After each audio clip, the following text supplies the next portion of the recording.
This is the Moonlight Graham Show, a freewheeling conversation with the role players, the underdogs, and guys with flat-out great stories in sports.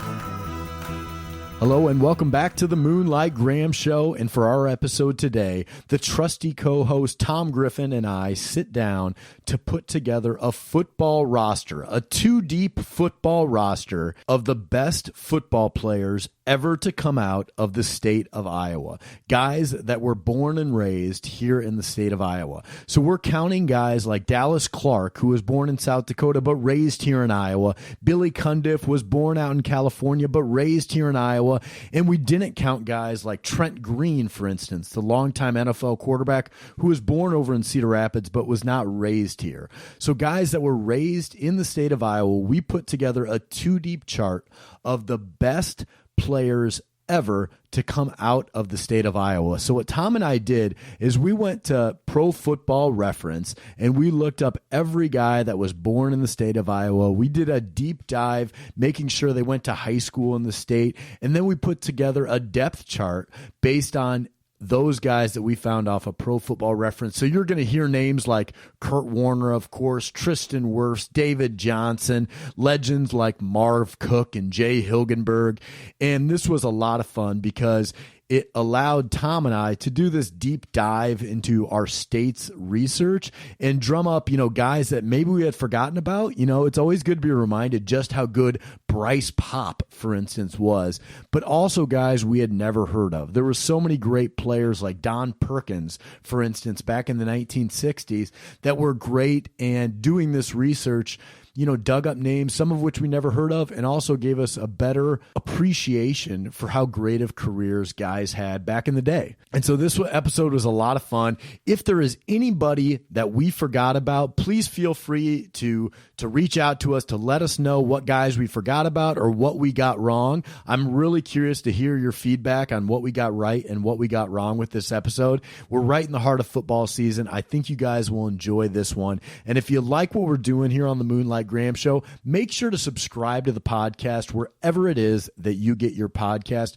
And we would love it if you left us a 5-star review. You can also follow the show, of course, on social media, Twitter, Instagram, Facebook, YouTube. You guys, we love hearing from you guys each and every week. So enjoy today's episode where Tommy Griffin and I sit down to put together the very best football roster consisting of guys that were born here in the state of Iowa. Enjoy this week's episode. But before we get to our episode, I want to talk to you about a new partner of ours. It's called the Underdog Newsletter. So the Underdog Newsletter is an email newsletter that you can sign up for online. Here's what it is. It's a bite-sized rundown of the best underdog stories in sports. You guys know we're all about the underdogs here on the Moonlight Graham Show. And what these guys do, they sift through thousands of stories each and every week and handpick the best underdog stories and deliver them into your email inbox each and every week. They deliver it the same time the Moonlight Graham Show comes out every Tuesday morning. And these guys over at the Underdog Newsletter, they celebrate the long shots, the rejects, the misfits, beating the odds, and overcoming adversity. I don't know if there's a better email subscription list that you can sign up for than the Underdog Newsletter. Here's how you find them. You head over to www.jokermag.com/newsletter, or to make it even easier, all you have to do is type in Underdog Newsletter into Google, sign up for the Underdog Newsletter. It'll come into your inbox every Tuesday morning, and let them know the Moonlight Graham Show sent you. I guarantee that you'll enjoy this Underdog Newsletter each and every week. Check them out, guys. All right, we are back in the Moonlight Graham studio, and Tom Griffin, the trusty co-host, is back. Tom, how'd the middle school football team do this year? I'm glad we're doing a full episode on them, as our A team was undefeated state champs. Pulled out 3 overtime games this year. Really? No, that is not a joke. I think I've had 1 overtime game in my career. We had 3 overtime games this year. What's the strategy in overtime? What makes you guys a great overtime team? Honest to God, we have really good athletes as kids. Like they covered up all my mistakes. We had a lineman run in a game-winning touchdown. Just crazy stuff. It was a fun year. Did they carry you off the field on their shoulders?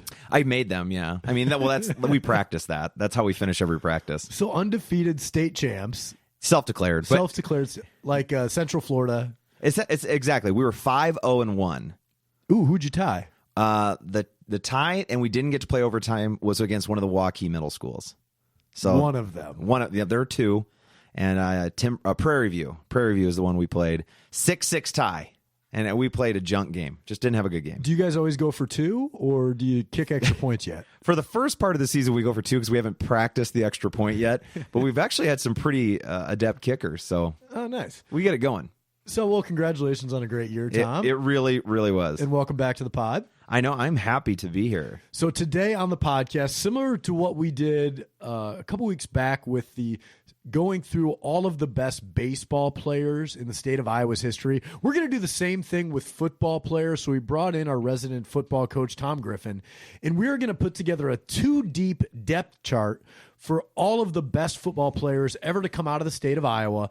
And like we did on the baseball side, this is guys that grew up in the state of Iowa. So to clarify, there have been a lot of guys that have been born here but didn't grow up here. Those guys don't count. So Yeah. Tommy, guys like Trent Green was born in Cedar Rapids. Steve Bartkowski, the number 1 draft pick in the 1975 draft, was born in Des Moines. Of course, Joe Burrow, the number 1 draft pick from the 2020 draft, was born in Ames, Iowa. Those guys don't count.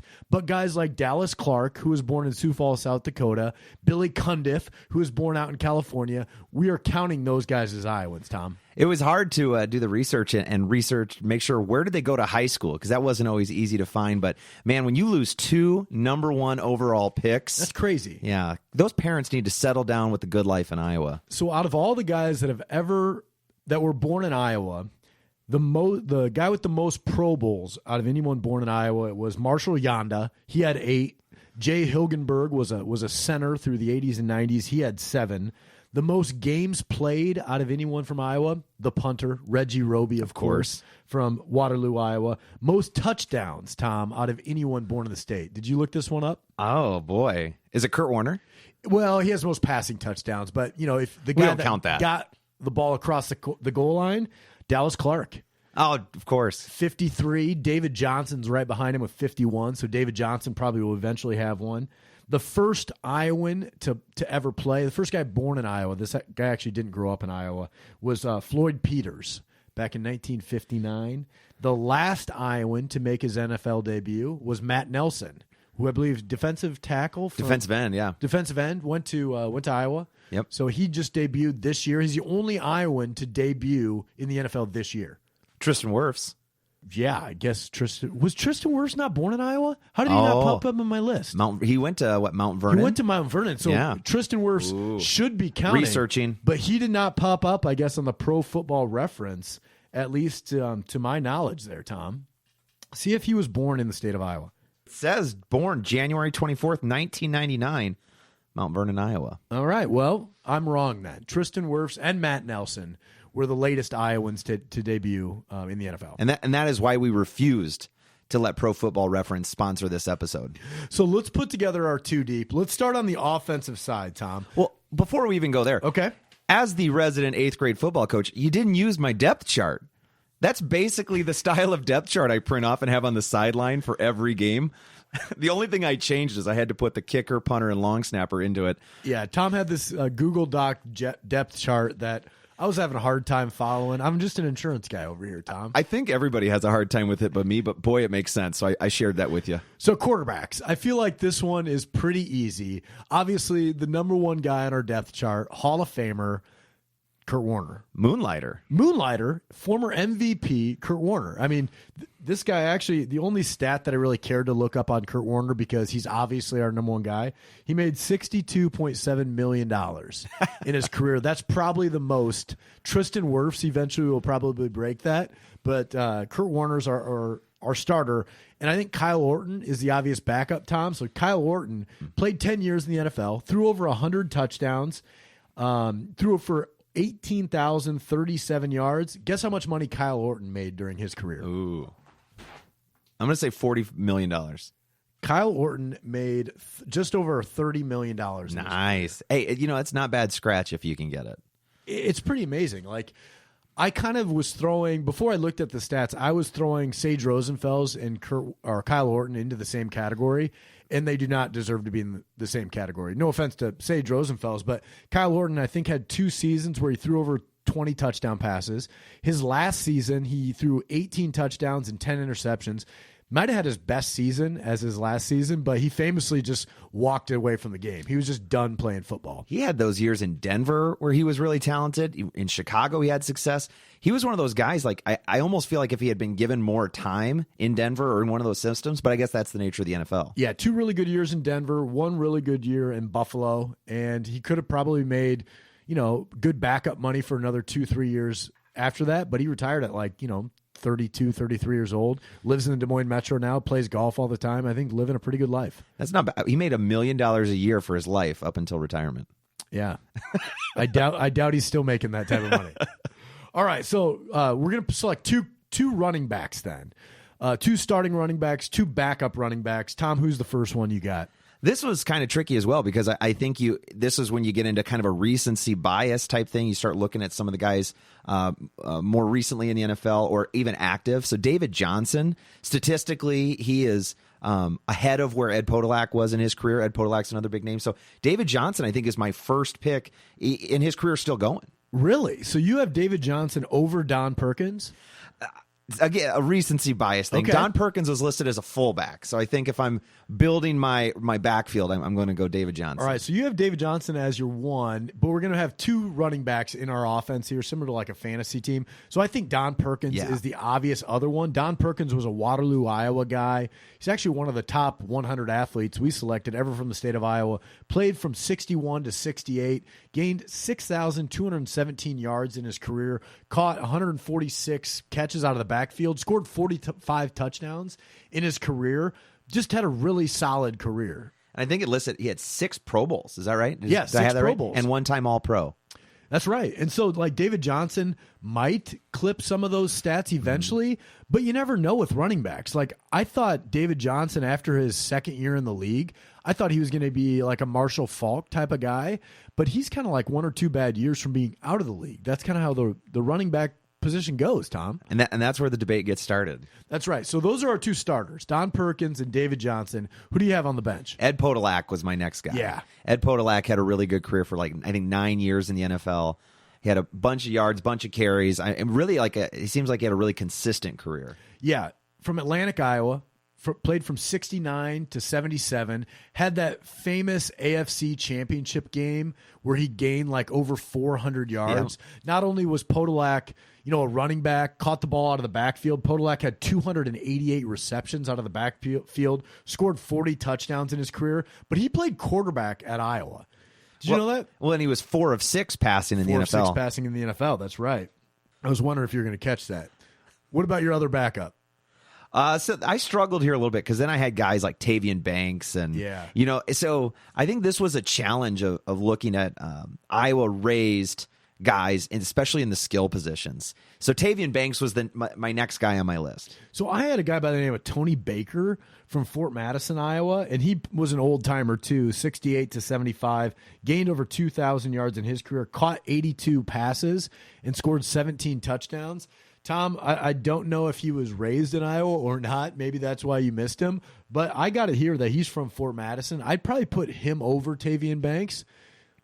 You agree with that? I'm with you because he had a lot better stats than Tavian Banks. Okay, yeah, because Tavian Banks, I think, only played, 2 years maybe? Looks like he had only about 200 yards. So, yeah. Okay. Oh, boy. Sorry, Tavian. So we're going to start David Johnson, Don Perkins, and then have Ed Podolak and Tony Baker as our backups. Perfect. We good with that? Wide receiver position is our next one on the list. And this is where I think, Tom, maybe the wide receivers and the defensive backs were the 2 most thin positions. Would you agree with that? Yeah, this was definitely hard. Well, one name stuck out right away. So my first guy that I thought of when I thought wide receiver was Tim Dwight. Tim Dwight, yep. So Moonlighter. But Timmy Dwight, and he had, this was kind of our coming of age too. He's in the Super Bowl when we're 12 maybe? Right. In those late 90s or whatever it was. Ran a kickoff back in the Super Bowl. Yeah. And he had just a good career. And I feel like we've talked about this before with Timmy Dwight. If he had been 12 years younger, he could be like that Julian Edelman kind of guy that's Right. just catching everything, Danny Amendola. So, but no, Timmy Dwight was the first one that came to mind. And then, had to do a little bit more research, a little more digging. I think Tim Dwight's my number one guy too. So Timmy Dwight, obviously from Iowa City, his best year came in 2002, had 50 receptions in 2002. Obviously was kind of more known as a kick and punt returner, though. He was one of those guys that did it all. My number 2 guy on the list, Tom, was Dedrick Ward out of Cedar Rapids. UNI guy, played from 97 to 2004. Dedrick Ward actually had a really good year in 2000 for the Jets. I think that might have been like Vinny and the Jets, Vinny Testaverde. Yeah. He had 54 catches, 3 touchdowns for the Jets there. So Dedrick Ward had a nice little career, had 167 catches his entire career, 12 touchdowns. So not big-time numbers, but, had a good career. Absolutely. And then, so Dedrick Ward, I think, is probably statistically the second most prolific, Iowa wide receiver. And then again, the recency bias, and I'm a Packer fan. Alan Lazard was my next guy, and he's so young in his career. I know that's kind of tough to do on an all-time list. I think when you do the research, statistically, there aren't a lot of guys ahead of him. He doesn't have a long ways to go, I guess, numbers-wise, but he's coming on really strong early in his career. He's played really well. He's out with an injury right now. They could have desperately used him today. If he continues to have Rodgers as his quarterback, yes, he's going to have a good career. But if he ends up somewhere else, or if Rodgers retires, who knows what it's going to be like. Yeah, absolutely. So are you starting Dedrick Ward, or are you starting Alan Lazard? I would start Dedrick Ward. Okay. So Alan Lazard's our first backup then. Yeah, in my notes, he's our first backup. I think my second backup then is a guy by the name of Carl Noonan. From Dubuque, played from 66 to 71, had 136 catches in his career, 17 touchdowns. Tom, did you have a fourth wideout? I had Kenny Shedd in my notes. Kenny Shedd. Well, Kenny Shedd, I think he's another Cedar Rapids guy, I think. Yeah, I think so. Cedar Rapids. And again, once you started, or Davenport. But once you started getting into the numbers and the research, it got a little bit thin. So that's why I gave Alan Lazard the upside over him. I'm going to go Noonan over Kenny Shedd. Noonan had more touchdowns than Kenny Shedd had catches. See, and Noonan is a guy I did not catch in my research. Right, because Noonan is listed as a split end on Football Reference and not wide receiver. See, and we call that the Y position. So,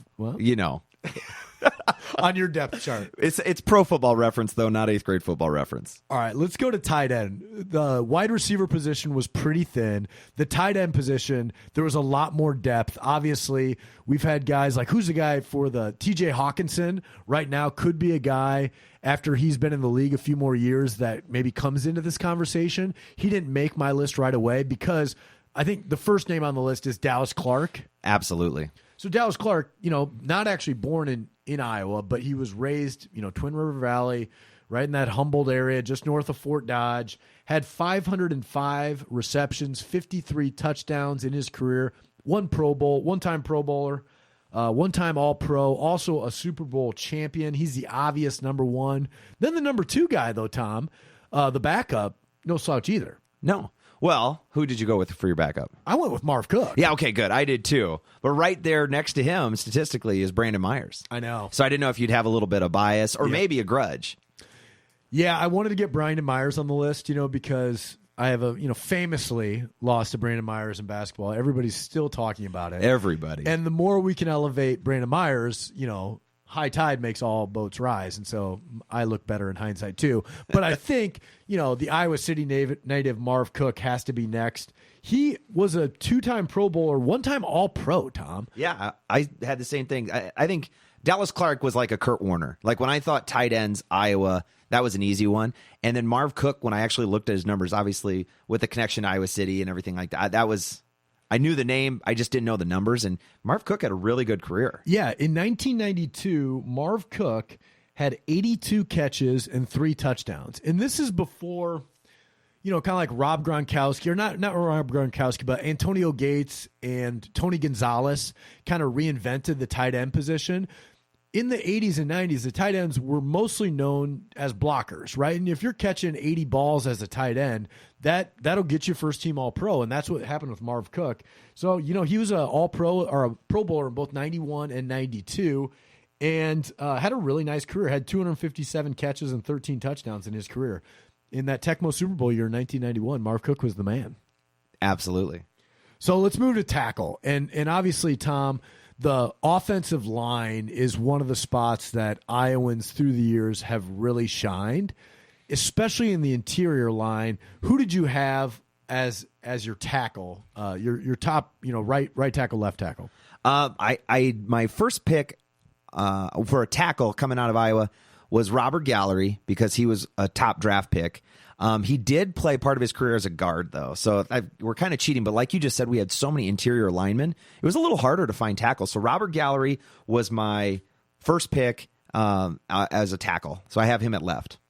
So I had Jeff Criswell from Grinnell. Jeff Criswell played from 1989 through 1998, and frankly, I've never heard of the guy. But he started a solid 9 years as a starter in the NFL, played 171 games. So I think we have to have Criswell as a starter. There are 171 games, most out of any tackle from Iowa, Tom. So I guess are Criswell and Gallery our starters, or are there other guys? Well, so you out-researched me on that one because I didn't have Criswell down either. Ross Verba is another name, and I knew Verba because he was a Packer, and then he was on the Super Bowl winning team. He used to catch those like tackle-eligible passes. Yeah, remember that? Well, he was a stud and an Iowan, and that makes him kind of a double stud. So I remember him growing up, and I think he was number 78, which was part of the reason I liked the number 78. You switched to 89 though. Well, because they made me eligible, just like Ross Verba. And I guess statistically, then he had more starts than Robert Gallery, so maybe that puts Ross Verba and Criswell as our starting tackles, with Robert Gallery as. So the four tackles I had written down were Criswell, Ross Verba, Robert Gallery, and then Austin Howard, who went to UNI. Actually, I had a theater class with Austin Howard. Austin Howard and I were partnered up in theater class once. Nothing about that statement surprises me, even though I never knew that about you. And I think Austin Howard actually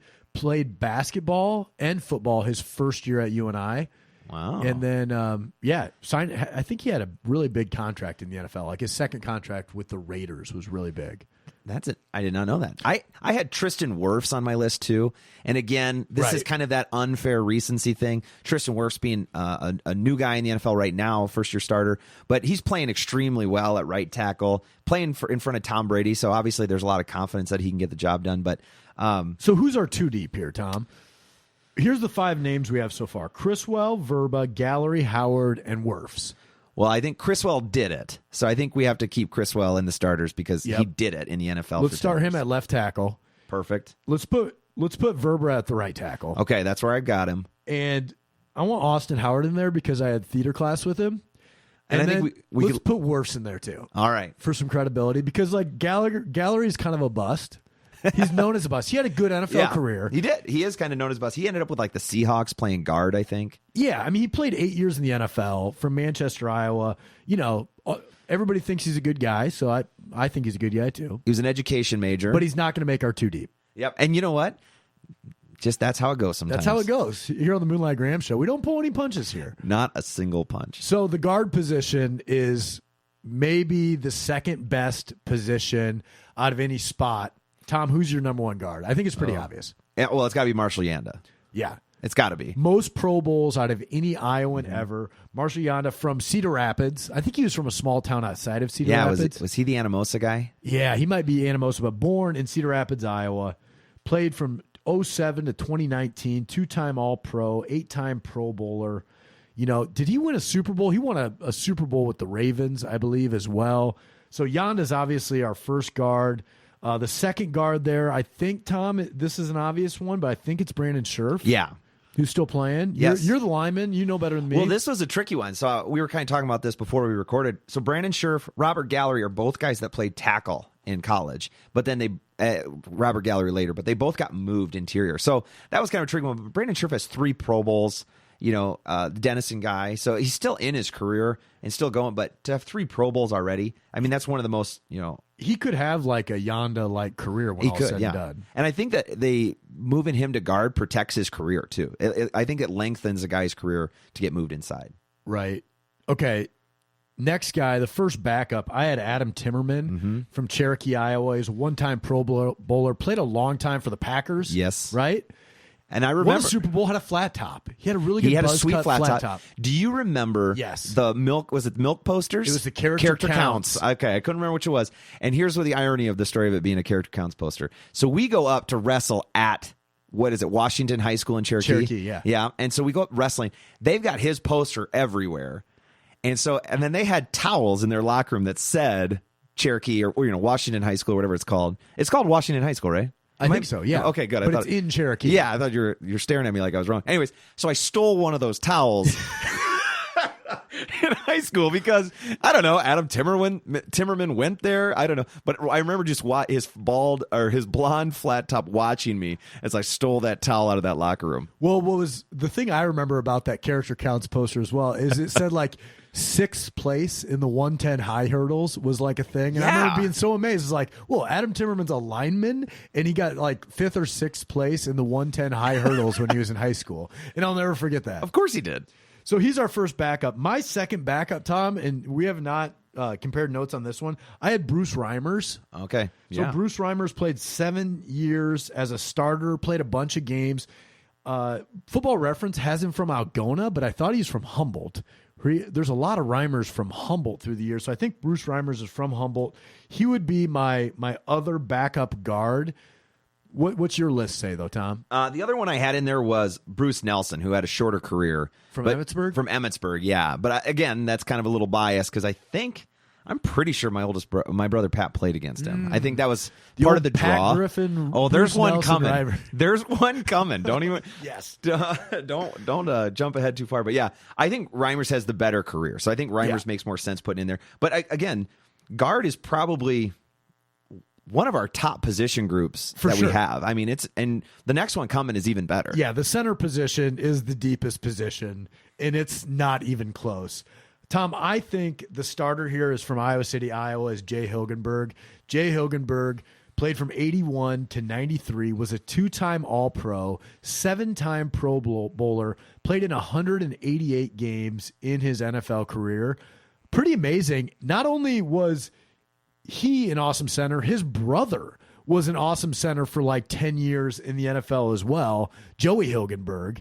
So I think Jay's got to be our starter, Tom. Yeah, he was not the first name that came to mind. My backup was the first name that came to my mind at that position. But then you keep doing the research. Yeah, Hilgenberg has 7 Pro Bowls, and he's not the only Pro Bowl center from Iowa. Right. So, like, listen to the list of centers from Iowa. You have Mike Pyle, Richard Winther, Paul Seiler, Dan Pfeffer, Greg Davidson, Bill Lewis, Joel Hilgenberg, Jay Hilgenberg, Greg Engel, Mike Morris, Rog Bruggeman, Casey Wigman, Brad Meester, Austin Blythe, James Ferentz. All those guys were starting centers in the NFL. And, you had Wigman, Meester, and the Hilgenbergs were all kind of like well-known guys that were centerpieces on really good teams for a long, long time. So you have Meester as your backup? I do. So Meester didn't have the Pro Bowl, but Meester was, in the middle, but he was like a cornerstone for the Jaguars for, 10 years? 14 years. 14 years. And he had like 90 consecutive starts. Just a super consistent guy. And again, being out of, Applington Parkersburg? Yeah. He's one of many out of there. He's our first guy mentioned from Applington Parkersburg. There will be more. Actually, my backup, though, is another Applington Parkersburg guy, is Casey Wigman. Yeah. So Casey Wigman played from 97 to 2011, did make a Pro Bowl 1 year. Casey Wigman played in 227 games. He is second in the state of Iowa behind Reggie Roby for most games played. It actually goes punter Reggie Roby, center Casey Wigman. Third place is the other punter, Brian Hansen. And so it's 2 punters and a center are the all-time leaders in games played. Tom, who do you think is our backup, though? Is it Wigman or Meester? Wigman does have more starts and the Pro Bowl. So even though I listed him below Brad Meester. We love you, Brad Meester. We do. A huge Brad Meester guy. We do love you. Where did Wigman go to college? Was he a Hawk? Casey Wigman, I'm pulling it up here. He went to Iowa. He is a Hawkeye. Oh, God. And Meester went to UNI. Meester was a UNI guy and a friend of Mr. Williamson. Oh, Kelly Williamson. You remember that? Yeah. In front of the program. Friend of the program, Mr. Williamson. Well, so yeah, Hilgenberg and Wigman are our centers. So let's move on to the special teams positions here, Tom. Another deep category for the Iowans. Yeah, surprisingly deep. Let's start with the punter, one of the best punters in NFL history, Reggie Roby from Waterloo, Iowa, played from 1983 to 1998, two-time All-Pro, three-time Pro Bowler, 238 games in the NFL, Tom. Reggie Roby, a legend. That was another easy one. There were just like a few positions where it was a no-brainer, and Reggie Roby is clearly a no-brainer. What I was surprised about, though, was the backup punter is no slouch either. I thought the backup punter was going to be Matt Hawk, who is awesome athlete, played at Arizona State, Dowling Catholic guy, current punter for the Miami Dolphins, has had some awesome trick punts. But Matt Hawk does not even hold a candle to Brian Hansen, the backup punter here. Brian Hansen played from 1984 to 1999. So he was just a year after Roby, both when he came into the league and when he left the league, made a Pro Bowl and played in 212 games, Tom. I think your passion for the punter position It's unbelievable. exceeds anything I've ever seen. Well, so the other kicker position here is two guys that everybody knows. Obviously, we have Nate Kading and Billy Cundiff. Nate Kading from Iowa City, Billy Cundiff from Harlan. Tom, is there any controversy here over who's the better kicker out of the two? I think there kind of is. I mean, when you look at the longevity of Cundiff's career, but Kading had a better career. But Yes. then Kading blew out his knee and then kind of had a tough end to his career in San Diego. But They have shockingly similar stats. yeah, Closer than I would have thought, because I think Kading was an All-Pro, but I guess Cundiff was an All-Pro. Kading was an All-Pro once, Pro Bowler twice. Cundiff was an All-Pro once, Pro Bowler once. But I think the fact that Cundiff missed that kick in the AFC Championship game, I think we have to go with Nate Kading as our starter here, Tom. I think so too. Even though Billy Cundiff's a Drake Bulldog. And a Moonlighter. And a Moonlighter. They're both Moonlighters. Well, yeah. They're both Moonlighters. It's hard not to love Billy Cundiff, though. Just his whole story, playing basketball and everything. I feel like he's got the better underdog story, but Nate Kading, I think, had the better career. What I love about our next spot is the next spot is long snapper, and long snapper is a Pro Bowler. So we have a guy by the name of Casey Creeder who's in the NFL right now. I believe he's a Hawk, right, Tom? Yeah. Yes. From DeWitt, Iowa, Pro Bowler last season. He's been in the league since 2016. So if you're keeping score at home, we have a Pro Bowler at every one of our specialty spots: punter, kicker, long snapper, all Pro Bowlers. And when you think of Iowa, I mean, that's really what you think about. Yeah, you think of great long snappers and kickers, of course. So that takes care of our offense, Tom. What do you think? Whew. Honestly, I mean, again, Kurt Warner is an obvious choice. So, but Marshall Yanda, Hall of Famer. I mean, there's some serious talent on the offensive side of the ball for us. Right. I think we lack some depth at the wide receiver Yeah, position. we're going to run the ball. We're going to clearly run the ball. But I'm wondering if you take Texas, California, Florida, Ohio, Pennsylvania out of the equation, how do we match up with those other states? Like how are we matching up with, even Minnesota, Illinois, Missouri? They're probably going to have, some more speed than we do.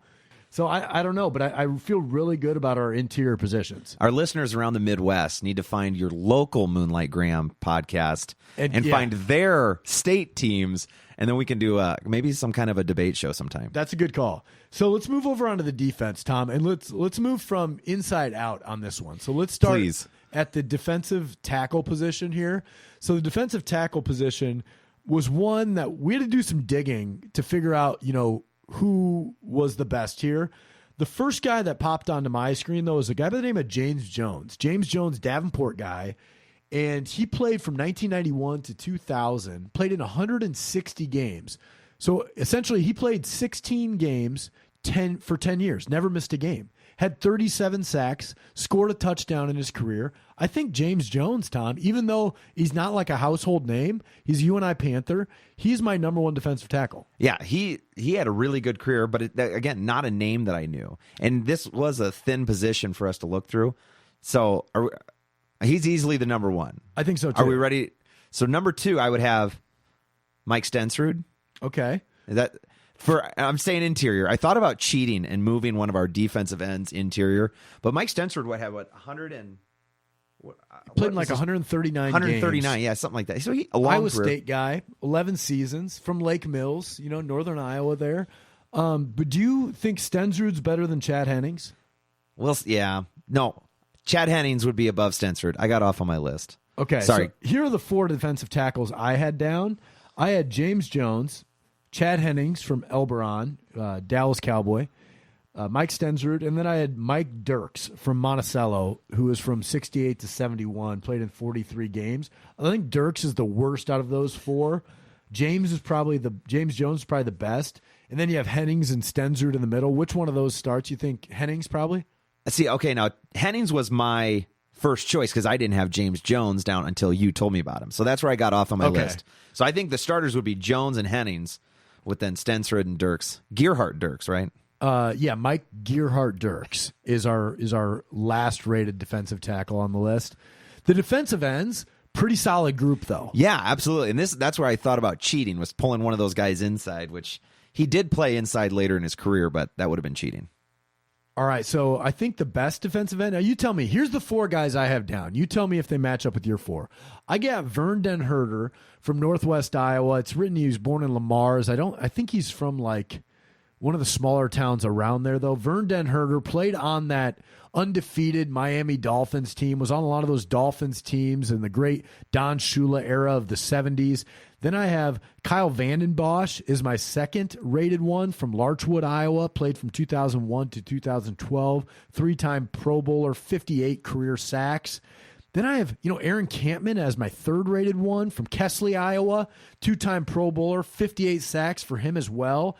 And then my 4th rated guy, I have Jared DeVries, another Appleton Parkersburg guy. Campman, of course, was an Appleton Parkersburg guy as well.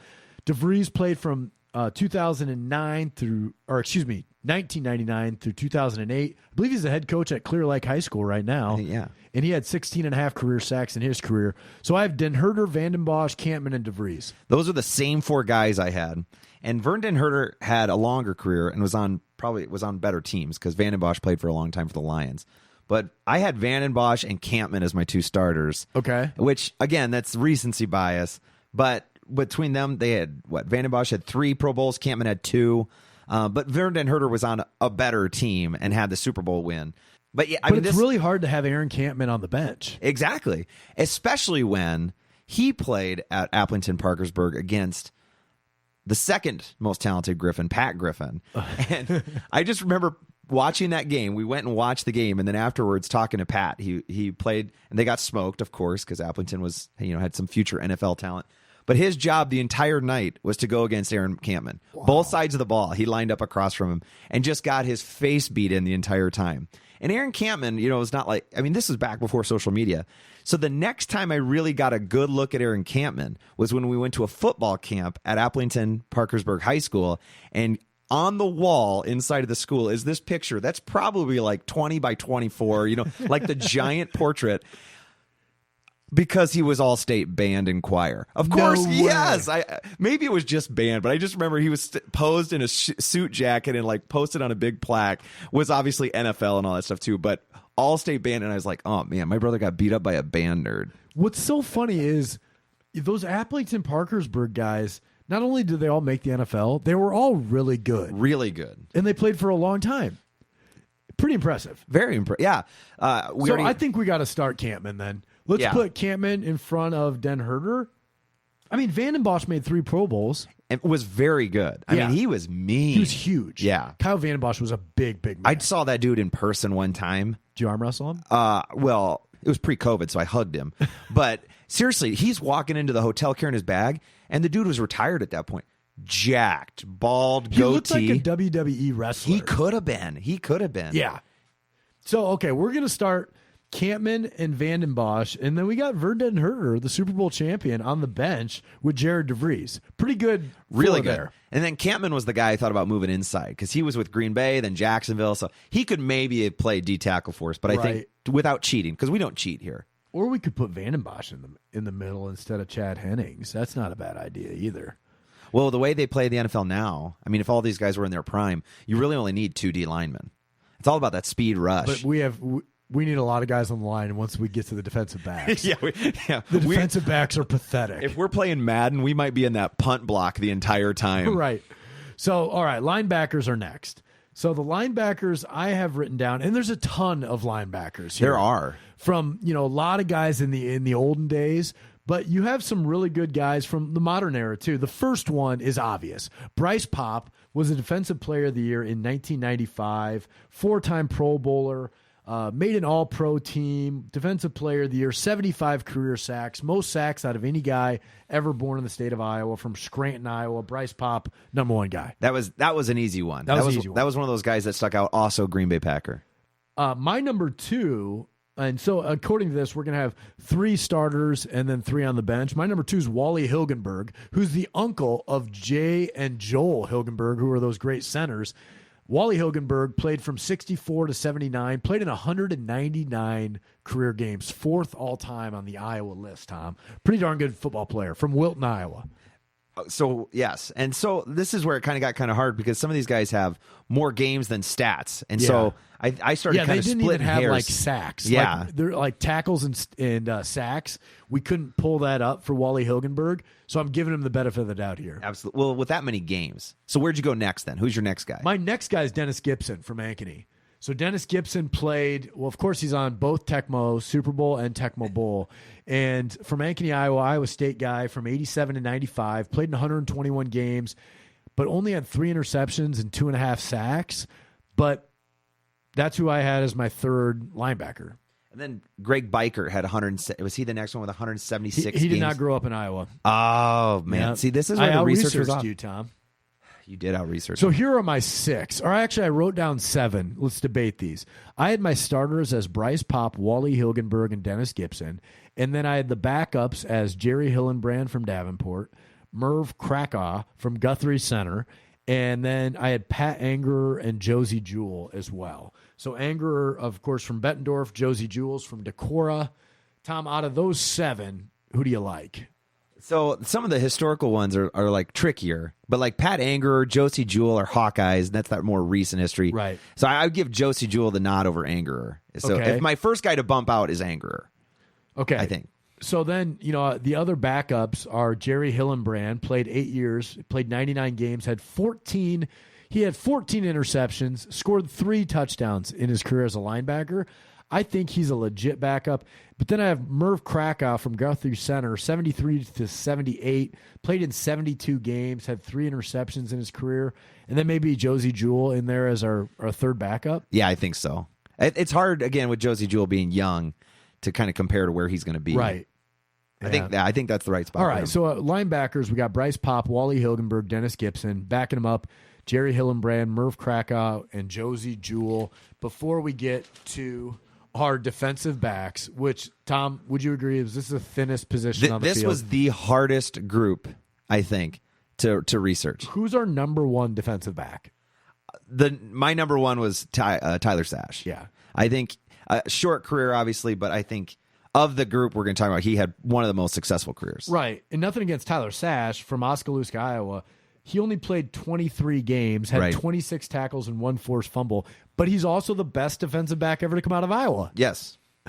He is. He really is. My number 2 guy is Derek Pagel, another Hawkeye from Nashua Plainfield High School, played in 19 games, had 15 tackles. Derek Pagel was a great Hawkeye, but, kind of right below that cut line of what you expect for a really good NFL free safety. Really short career, but, I mean, again, this isn't offensive line right now. We had a little different comparison points. Right. For our depth chart here, we need 4 starters. Right. So Tyler Sash, Derek Pagel. My next guy is a guy by the name of Jim Crotty from Storm Lake, Iowa, played from 1960 to 1962, played in 22 career NFL games. Tom, do you have anybody better than Jim Crotty? I don't. I don't. So Jim Crotty's starting on one of our corners. He gets the next, and we might have to have those guys foot race or something to see who's a corner and who's a safety. And then my other starter is Dave Becker from Atlantic, Iowa, played in 11 games, had 1 fumble recovery. Well, and turnovers are key. Yeah. So you need a guy who's demonstrated he can get turnovers. And then it gets really thin. Our backup defensive backs are Jake Gervas from Davenport, who played in 2 games for the Rams in 2019. Jordan Bernstein from Des Moines played in 1 game like 5 years ago. Dave McMurray from Grinnell played in 2 games in his career. And then we ran out of defensive backs at that point. Literally, there was no one else. And so as my final backup, I'm picking Rico Gafford. So Rico Gafford, who's with the Raiders right now, actually has the second fastest 100-meter dash time in the state of Iowa's history. Rico Gafford went to Wyoming from Dowling Catholic. I think started his career at Roosevelt, transferred to Dowling, got recruited over there, of course. Of course. And then went to Wyoming, ran a really good 40 time, and then went into the NFL as a defensive back, and they switched him to wide receiver. He's actually in the NFL as a wide receiver right now, but for the sake of this depth chart, I think Rico Gafford is our two-deep D-back. Well, but then what we get is we got Tim Dwight and Rico Gafford able to return kicks and That's punts. right. So really what it is, it's like a Bill Belichick move by you to carefully select him. And also, to that point, J.J. Moses was another really good kick returner for the Houston Texans. I think if we had J.J. Moses, he could return kicks, and we might be able to teach him how to play defensive back too. Well, he's short and quick. Well, with the skill of our defensive ends, what we need to do is just play like press coverage. They don't have to defend for long. Right. I mean, if we really play this out, yeah, we're going to sack the quarterback a lot. That's the game plan. So, Tom, looking back on all of these Iowa guys, I mean that concludes our depth chart. So, looking back in all this research that we did, what's your takeaway? My first thought when you text me about this was, I love the idea. This will be really fun and easy.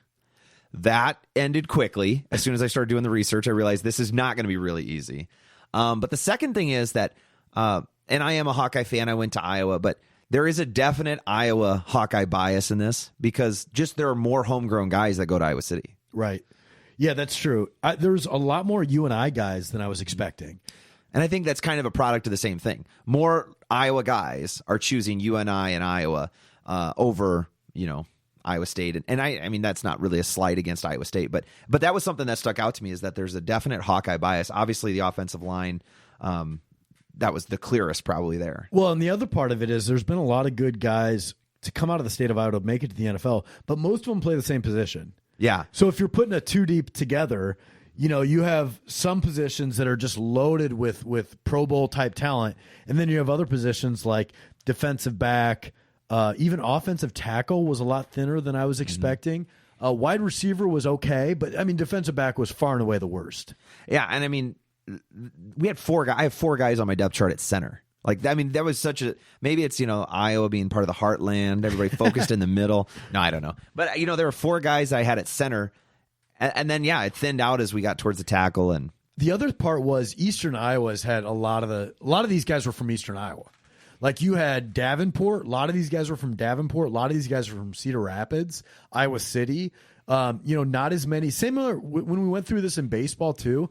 There's not as many Des Moines and Des Moines Metro guys as you might expect. Like Davenport and Cedar Rapids in the 70s and 80s were producing some unbelievably great athletes. This was really challenging. Anytime you do anything like an all-time list, it's really challenging to look. Especially when you get like pre-1960s. Like it's so hard to compare. Some of these guys' positions were listed as like back. Right. They could have done lots of different things. And again, then you start getting into the research of like carries and receptions. And then some of these guys would have like 15 passing attempts. It's like, what the hell position was that guy playing? Right. So anything you do, I think with an all-time list, there's a recency bias. And then I think you start to look at, some of the names jumped off the list first, like Chad Hennings is a name I knew. And so I think assumed more, and then you do the research, and like you pulled up James Jones, and I didn't. Like that name didn't even come to me, or I didn't come across it. I have not done the research on this, but I believe the only Hall of Famer here is Kurt Warner. Ooh, is that right? Off the top of my head, that's the only one I can think of. I mean, the best players, you have like another class of guys, right? And in that class are like Kurt Warner, Dallas Clark, Bryce Popp, Jay Hilgenberg, Marshall Yonda. I think those may be the five best, Tom. Would you agree with that? Or did I miss anybody there? No, I think those are probably the five best. I think, Kurt Warner is the only name I can think of in the Reggie Hall of Fame. Roby maybe. Like Reggie Roby maybe deserves to be in that category just because it took a long time for the punter position to get the respect that it deserves. But Reggie Roby's kind of one of those guys that has really stood the test of time as far as positions go. Like people still talk about Reggie Roby.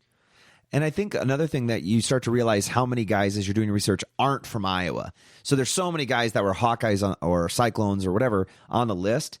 And then you start to do a little nope, that guy's not from Iowa. You know, it just feels like it because, they're such a big part of Iowa for 4 or 5 years. When you start to break it down, I think there were some weaknesses. Obviously, defensive back. Offensive tackle, once they turned pro, was harder. Obviously, Robert Gallery, Brandon Scherf both had awesome college careers as tackles. And yeah, I don't know how we're going to score the football. I don't know. We got Kurt Warner, but who's he going to throw it to? Yeah, but we got good backs, and all of our backs caught the ball really well to the backfield. David Johnson caught the ball a lot. Podolak caught the ball a lot. Don Perkins had a ton of catches.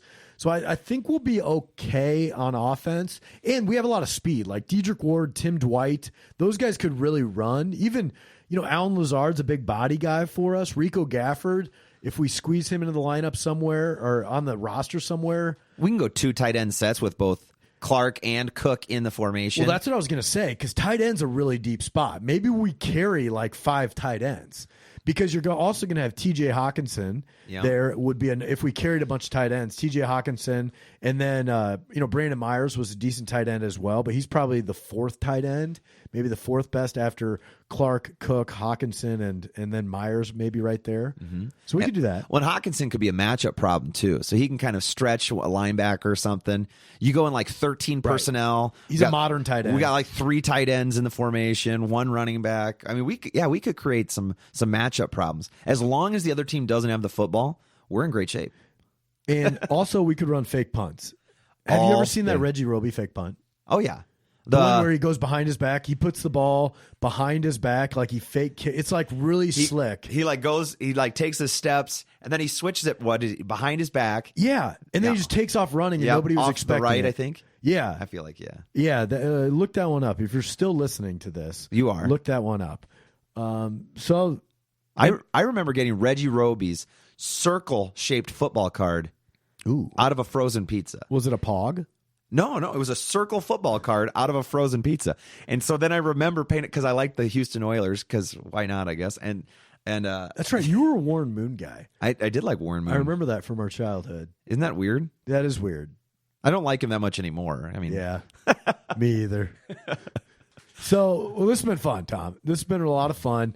Let us know, guys, if you're out there listening. Let us know if you disagree with us. Let us know if we forgot about anybody. Like we mentioned before, Billy Cundiff, Dallas Clark, those guys weren't born in Iowa, but they grew up here. Those were names that we remembered. So I'm sure there are other guys that weren't born in the state of Iowa that were raised here that we weren't able to search for, that we don't know about or we forgot about. So let us know how we did. You can rip on us all you want on social media, but I'd be curious to see how you disagree or agree with our 2 deep here. That was probably the most stressful part because we got smart listeners. Like really the people smart. listening to this know their stuff. So I'm just thinking like, okay, who am I going to miss that I'm going to get called out for? Somebody's going to be really mad about Vernon Herter being on the bench. I can see it already. But at least that one I feel like we could talk about. Somebody's going to bring up a name I've never heard of or that we completely missed in the research, and then I'm going to feel like an idiot. And if you got more defensive backs, we are all ears. We'll take them. I was shocked at how few defensive backs there were. Like, I thought Iowa would have more like free safeties or something. But none of those guys were like Merton Hanks, Bob Sanders. Yep. Those are great University of Iowa guys. Iowa State had like Leonard Johnson. Ellis Hobbs, Marcus Robinson. Yeah. Robertson, I think. But none of those guys were born in or raised in Iowa. So, yeah, maybe we have to put J.J. Moses on the other side of the ball. Rico Gafford is a two-way player for us. Rico Gafford could do it. He really could. Yeah, he could. Do could. it. Yeah, he actually owns a bar. You've been to Rico's yet? I have not. He owns a bar downtown Des Moines called Rico's. Does it have a patio? I don't know if it does or not. I haven't been there. I've been trying to get him on the pod. I'll look it up. All right. Thanks, Tommy. Hey guys, thanks once again to listening to today's episode of the Moonlight Graham Show. And even though I do most of the interviews here on the podcast, there is a ton of work that happens behind the scenes that you guys don't see that make each episode possible. So I got to give a shout out to the Moonlight Graham Show team. First of all, Brian Sandvig, our producer. Brian does all of the post-production work. And in real life, he's not just a podcast producer, he's also a real estate agent. So if you're looking to buy or sell a home down in the Kansas or Missouri areas, give Brian Sandvig a call. Next guy on that list is Brendan Gargano. Brendan does all of our design and artwork here on the podcast. He's one of the most talented artists I've ever met, and I love all of his work. If you need any help on the design side with logos or anything like that, give Brendan Gargano a call. The next guy on that list is Andy Flattery, my older brother. Andy, of course, has done some of the interviews here on the podcast. He also is a certified financial planner. He owns a business called Simple Wealth Planning. If you need any help in that area, check Andy Flattery out.